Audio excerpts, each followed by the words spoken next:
কোনো ছোট মানুষ যদি হঠাৎ অতিরিক্ত টাকা পয়সার মালিক হয়ে যায় তাহলে সে নিজেকে সবার উপরে ভাবতে চেষ্টা করে এবং আনন্দে লাফাতে থাকে।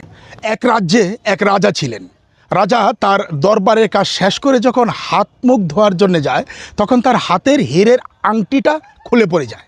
সেখানে কয়েকটি ইঁদুর ছিল। একটি ইঁদুর সেই হীরের আংটিটা গিলে ফেলে এবং সেখান থেকে খুব দ্রুত সরে যায়। রাজা তো খুবই রাগের বশত হয়ে তার মন্ত্রীকে ডাকলেন। মন্ত্রী এসে সেনাপতিকে ডাকলেন এবং সেনাপতিকে হুকুম দেওয়া হলো যে সেই ইঁদুরটিকে খুঁজে বের করতে এবং হীরের আংটিটি উদ্ধার করতে। বেশ কয়েকদিন চলে গেল। সেনাপতি তার সৈন্য সামন্ত দিয়ে অনেক চেষ্টা করলেন, কিন্তু সেই হীরের আংটি এবং সেই ইঁদুরকে আর খুঁজে পাওয়া গেল না। কোনো এক সময় একজন লোক এসে বলল যে, মহারাজ, আমি যদি আপনার ওই হীরের আংটি গিলে ফেলা ইঁদুরটাকে খুঁজে দিতে পারি এবং হীরের আংটিটা উদ্ধার করে দিতে পারি তাহলে আমাকে কি দিবেন? তখন রাজা ঘোষণা দিলেন যে শুধু তুমি না, যেই রাজ্যের যেই আমার এই আংটিটা খুঁজে দিতে পারবে এবং ওই ইঁদুরকে এনে দিতে পারবে তাকে আমি পুরস্কৃত করব।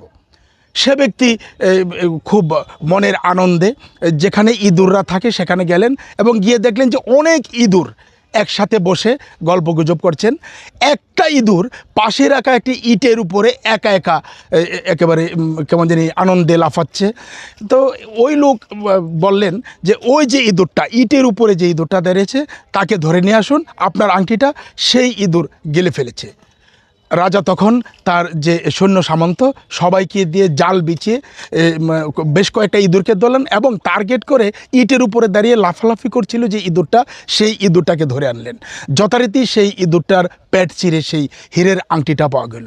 আসলে এই গল্পটা থেকে আমরা যে বিষয়টা জানতে পারলাম যে আসলে কোনো ছোট মানুষ যদি হঠাৎ অতিরিক্ত টাকা পয়সার মালিক হয়ে যায় তাহলে সে নিজেকে সবার উপরে ভাবতে চেষ্টা করে এবং আনন্দে লাফাতে থাকে। সেই ইঁদুরটিও হীরের আংটিটা গিলে আনন্দে লাফাতে ছিল।